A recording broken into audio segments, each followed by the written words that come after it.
This is Spiritual Hospital Church.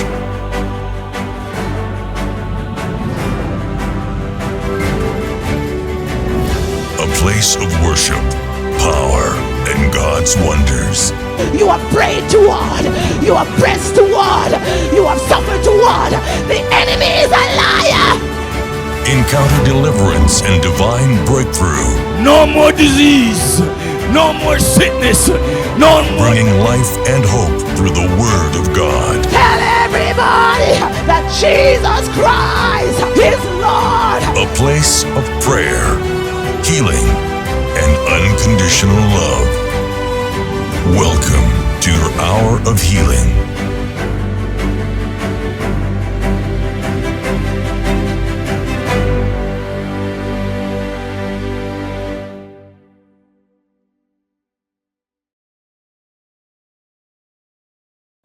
What is curse, by the way?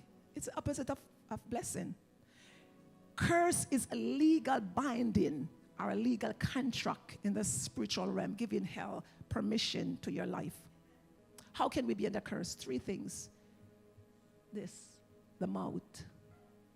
You cursing yourself. You're speaking doom on yourself. You're speaking what you want to speak every minute, every day. There's life and death in the power of your tongue.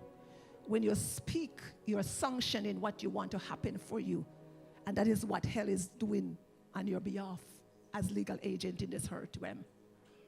So if we come now, oh God, I'm not going to be delivered, you're already condemning and putting a curse on yourself. If you're saying you're not going to be healed, yeah, you're pronouncing that. So how am I going to override your judgment that you are cursed? Whatever you speak is what is happening to you. Anybody hear what I'm saying to you? We have that legal right in the realm of the spirit here to decree and declare what we want to happen for us. When we decree that, the demonic power of darkness take our word and ensure it happen. When we speak life, the angel ensure. We want to speak the life so the angel can be an attendant and employed even while we're delivering you. So we're going to have to renounce all of these things that we do. Anybody following me? All right. All right. We can be under curse by objects in our house. Some of them that were given to us. The Bible says you shall not bring the accursed thing in the house. It's abomination unto the God. So there are things in your house that you need to get rid of. Some of them are precious things and they're so valuable so you can't get rid of them. It could be from your ancestor. It could be worth a lot of money, but you hold on to them. I'm trying to help you. There are some things that we have in our house that could become idol also. See what happened when we get some of these things and people give you a gift and say that they love you, but they put a curse on you. They evoke demon into these things. That's why I don't take gift from nobody. I said, church, I don't want gift because you might mean well, but you bring something that somebody give you and you bring it to me. Somebody want your life to be hell. And how does that work? Because there's sanctioned demonic thing within that thing and they give you, or they evoke demon spirit within it. Hello, somebody.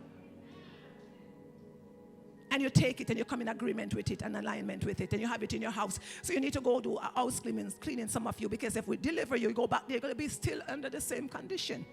Some of us is what we have on our bodies. On some of those jewelry, symbols, they are portal for demonic, certain things, right? The crucifix with the little cross on it, that's with the little Jesus on it. Jesus not upon no cross. Idol. You understand me? So there are about 500 different symbols in deliverance class that we went over that could be portal for the devil to torment your life. They are portals, so the devil gets access to them. Certain things, snake, dragon, and all of these symbols, a lot of different symbols, they can give access to the devil. So we can deliver you and you can go home and they're still in action. The next thing is soul tie. Who and what are you tie your soul to? Your soul is your will, your mind, and your emotion. That can be tied to somebody. Some of us, we're out of relationship and our soul is still tied to our long-time ex down there. You can't give up your soul. So whatever spirit is going on in that person, it's transferring in your spirit. Anybody understand this?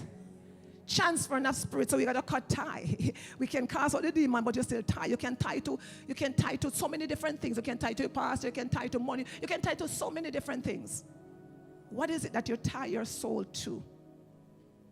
The next one, unwilling to let go. To give up certain things, certain relationship, certain power, certain fame.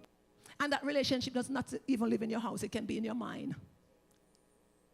Yeah, that's what God just said. Some of you're infatuating on somebody in your mind. Some of us, we have gone to the occult for power. Yeah. We have gone to the occult for money. Yeah. Way back. We talk about occult witchcraft place, and we call it Wobeman, Jamaica. We've gone there, we ask for power. In a sense, some of us, in a sense. Some of us, we even have supernatural power. We can even see in the realm of the spirit, but that's not of God.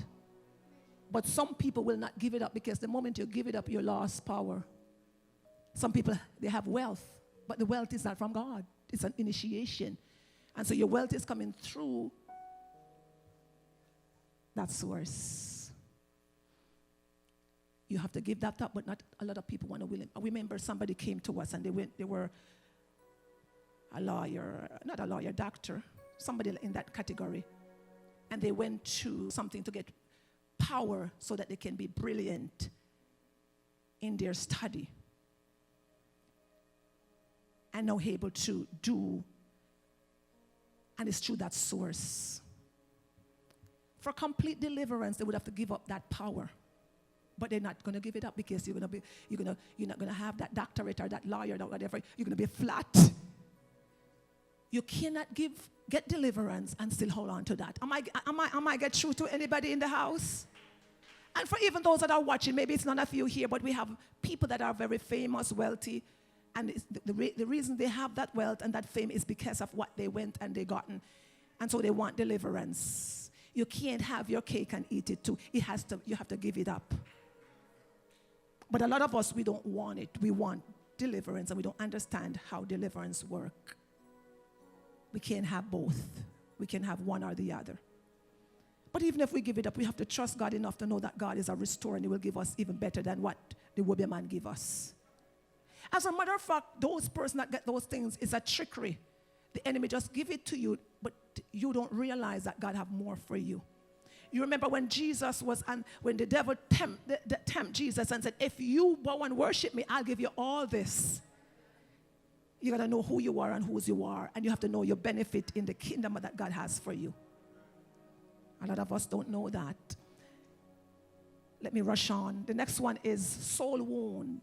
Some of you will be getting some deliverance today, but some of you, it's going to have to be a follow-up, and some of you won't get deliverance because of soul wound. Your soul is being wounded. Are you hearing what I'm saying? Your soul is your emotions and your mind. It's been wounded. Soul wound is like somebody cut you or they bruise you, your soul. Just like you have somebody naturally give you a cut or give you a... You can be bruised. Your soul can be bruised or cut with lies, rejection, betrayal, abuse, etc. You understand what I'm saying? And so that wound, it needs to heal. It needs to go through a process of disinfection. Because when your soul is wounded, like it is in the natural, it develops spiritual bacteria, spiritual germs. In the natural, if your wound is not being cleansed properly or healed properly, even maggot can be in some of the wounds back home, worms. So it is with your soul. These demons, they're attached to your soul. Hello, somebody. It needs cleansing. It needs cleansing. And you have to go through that process of cleansing it. You have to go through the process of counseling. This is what I'm saying. You go to the doctor, you will go through the process. You have to go through the process of medication, therapy, etc. The next one is submission. I'm talking about blockage. Submission to authority. Your parents, yes. To those that are in authority over you. Your husband. Your husband. You know that we have to submit to our husband. Oh, yeah. We want blessing, but we're not in any submission to our husband. Even to the pastor. Submission. Another one is disobedient. Disobedient to the will of God. And I'm going to pick out one only. How are we being disobedient to the will of God? One of the way we are disobedient to God, I'm going to point it out because a lot of us, we want, well, don't we? We want money. How many of you want money? Yeah, man, we need the money. Yes, we all need it. I need it. But one of them that we are disobedient in is we are robbing God. And we have a curse upon us because the Bible said if you rob God, you're cursed with a curse. So you want Pastor Deborah and Pastor Wilkie to cast out the demon of poverty out of you? We don't need to cast it out. You need to be in submission and obedient to God and follow what God says. And then you will get your breakthrough. So for those that want for those that want financial breakthrough, and you know that you're robbing God, it's just a matter of just lining up to God. Yeah. But if that's not it, we're going to pray and bind up that spirit of poverty so that wealth can start to follow you. And the next one is unforgiveness. Unforgiveness. This is the main one, the biggest one. Why is this one so bad? It is so bad because it is in violation with the commandment of God. Thou shalt love. So if you have unforgiveness, how are you going to love your enemy? How? Well, they're bad to me and they do me all of these things. It doesn't matter. You have to forgive. You have to forgive. It's a serious violation because if unforgiveness is in your heart, God won't even hear you and your prayer is hindered. Anybody hear me? So if your prayer is hindered, you think me going to pray for you and my prayer going to be answer?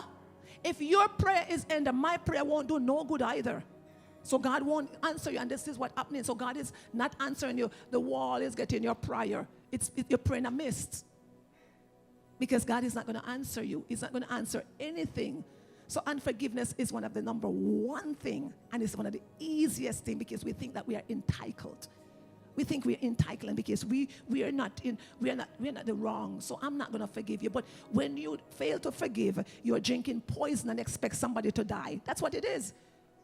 When the person who offend you is going on living up life, Pastor Deborah is living a nice life, and some of you're offended by Pastor Deborah and won't forgive me. I'm sorry for you. You're the one that's drinking the poison, and you're ending up with all kind of disease in your body, cancer and all of these things. The root of the cancer and all of these things is the unforgiveness.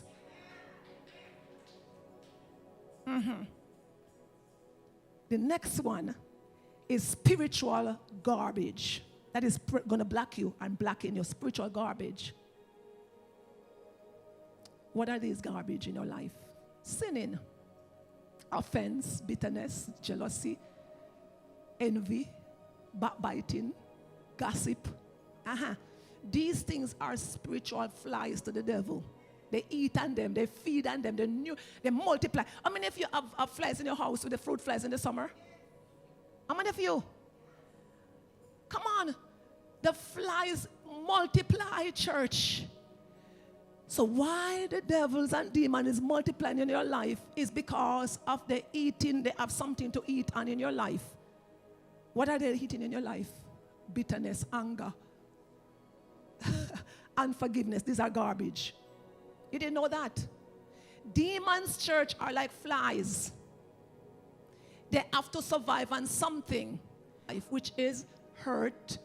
Some of us, we're mad with God, Lord Jesus. All of these things, and Jesus don't do you nothing. Worry. You know that worry is also. And you know that. I mean, if you want to know if you have demon in your life. See, we're looking for this big demon and thinking we don't possess. I'm so stushous, I'm so holy and thou. I mean, if you know that lie is a demon. I mean, if you know that anger is a demon. I mean, if you know that fear is a demon. Lie is a demon.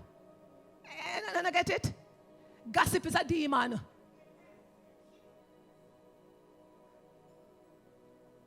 Cut your hair, Pastor Deborah. It's okay. Cut it off. Me see somebody cutting their hair for me. Yeah, it's okay. Cut it. Cut your life. I wonder if a demon that too.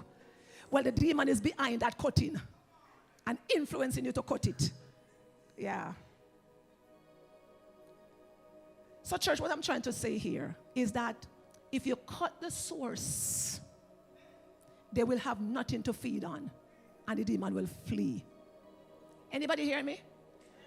If you cut those sources, and even if we deliver you, if you don't cut the sources and you go back, take up the unforgiveness, take up bitterness and all of that, what's going to happen? 7 more wicked ones going to come. And I know 7 more, a legion are going to come. Yeah. Yes.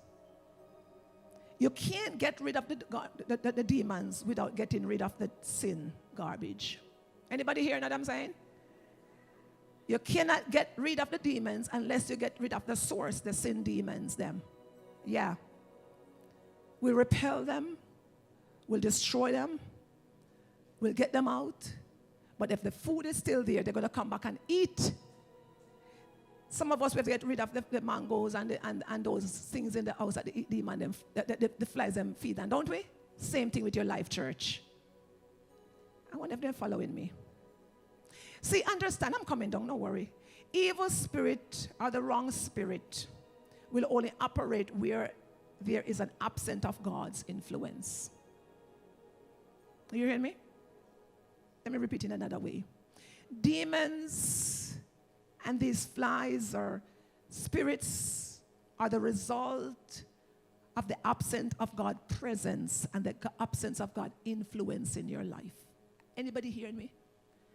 So wherever that demon is the absence of God's influence that's in your life.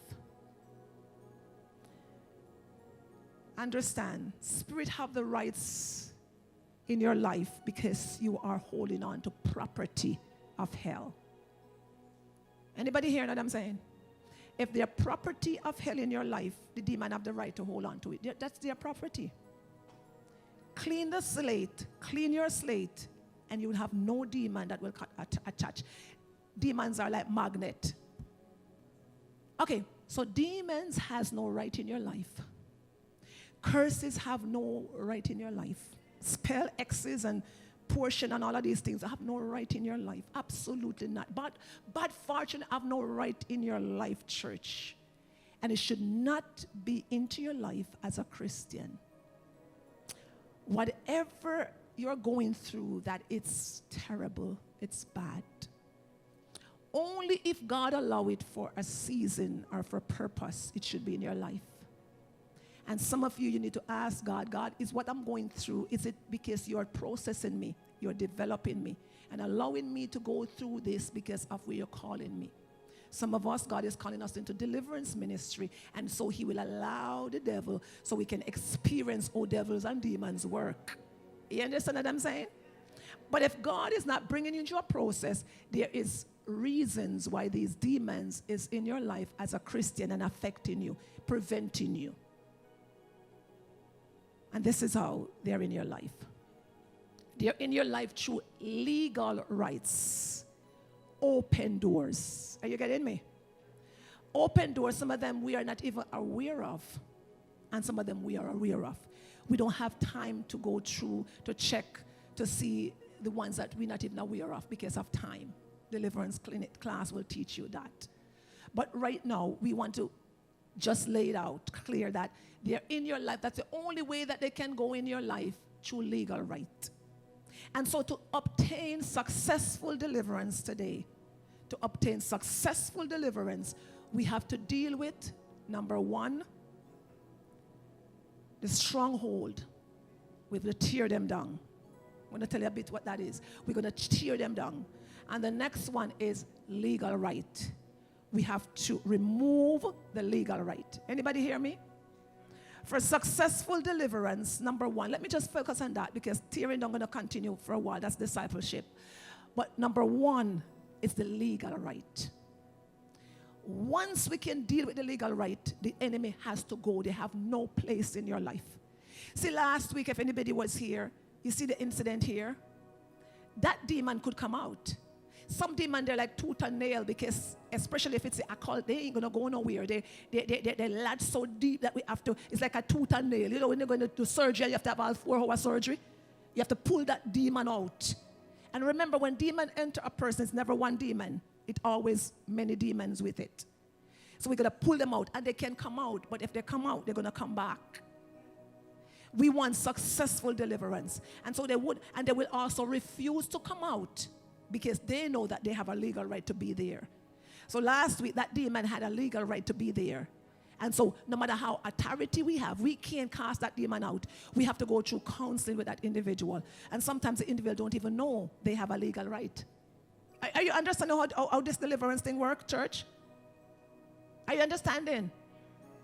Right. So the legal right is what we deal with, and this is what we deal with in the deliverance clinic. That's why a lot of time we just do assessment to see what's happening, so that we can identify, so we can take the person out and let them go through a process of deliverance. So legal right. And some of you, you know the legal right, so we're going to break them, right? So let me just explain a little bit about stronghold. A little bit about stronghold, so stronghold has to do with the mind. Church, understand that your mind is a battlefield of the devil. Every attack that comes to you, it first starts with the mind. And that's where the devil attacks you. First in the mind. If it affects your body, affects your money, it starts in the mind.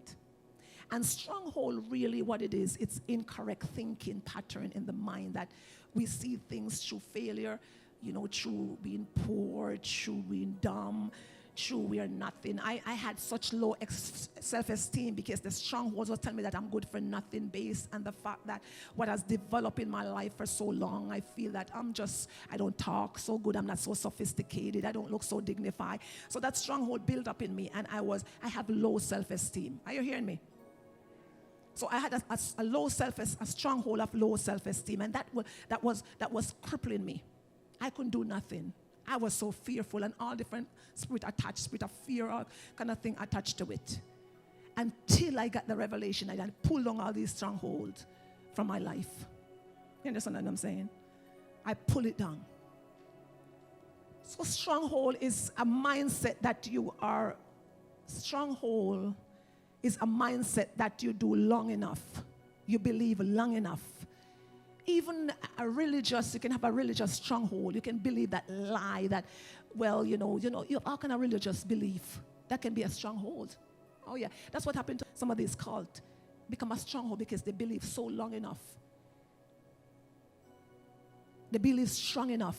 They believe deep enough that it becomes part of their identity. So whatever you believe strong enough, whatever you even look upon strong enough can be a stronghold. Like pornography, you look at it long enough, you keep looking at it, you keep loving it long enough. So it becomes a stronghold of pornography. Anybody getting me? Stronghold can be condemnation, it can be unforgiveness, it can be rejection, it can be distraction. Yeah, stronghold can be pride, it can be unbelief. Stronghold can be even anger. It can be addiction.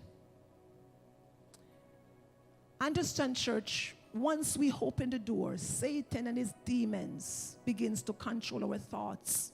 That's stronghold. The enemy begins to control our thoughts. They build up fences, walls in our mind. They actually built up kingdom within us. You hear me? Yeah.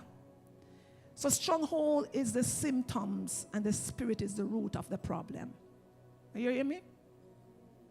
Stronghold is the symptoms, but the root is the problem.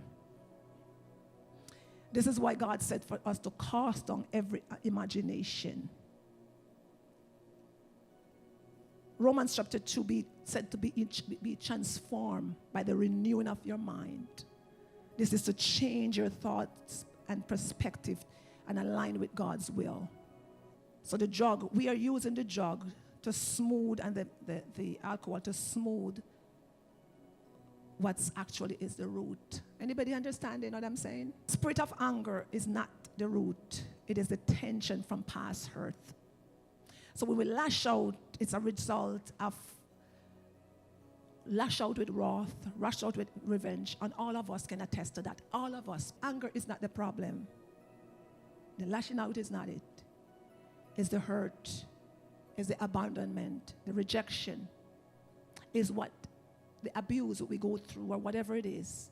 It causes us to be anger. And then the anger is us lashing out at somebody.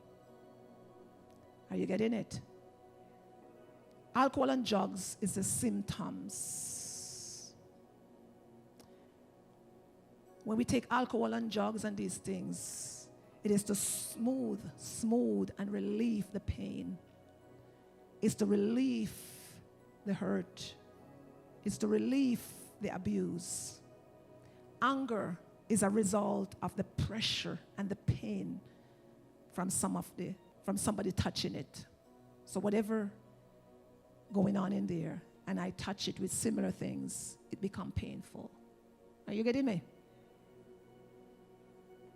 And the next one now, that is stronghold. We were just talking a little bit about. We're not going to deal with it much today because it's a mindset. It's the wrong thinking that we need to pull down. We can't cast out the stronghold. We can't cast that out. It has to be pulled down, and it can only be pulled down with the truth, with the word of God. You understand me?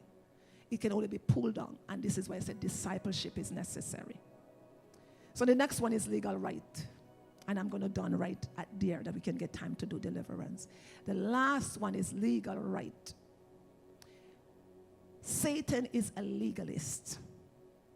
This is how the enemy is working in our life.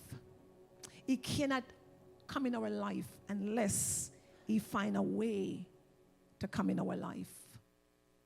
Understand that the world and the spiritual realm is governed by laws. Yes, church, it's governed by laws. Laws are still inactive. And if you violate spiritual laws, you are in violation.